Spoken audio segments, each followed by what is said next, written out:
হঠাৎ অসুস্থ বোধ করায় বিএনপি চেয়ারপারসন খালেদা জিয়াকে আবারও হাসপাতালে ভর্তি করা হয়েছে। ভোর 4:30টায় তাকে এভার কেয়ারের সিসিইউতে ভর্তি করা হয়। পরে সিসিইউ সুবিধা সম্পন্ন কেবিনে নেওয়া হয় তাকে।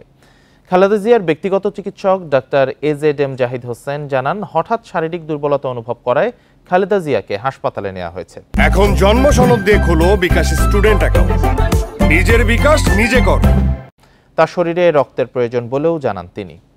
এর আগে গত 22 জুন রাতে অসুস্থ হলে খালেদা জিয়াকে হাসপাতালে ভর্তি করা হয়। 23 জুন তার হৃদযন্ত্রে পেসমেকার বসানো হয়। শারীরিক অবস্থার কিছুটা উন্নতি হলে 11 দিন চিকিৎসা নেয়ার পর 2রা জুলাই তিনি বাসায় ফেরেন। বাসায় ফেরায় 5 দিনের মধ্যে আবারও খালেদা জিয়াকে হাসপাতালে ভর্তি করা হলো।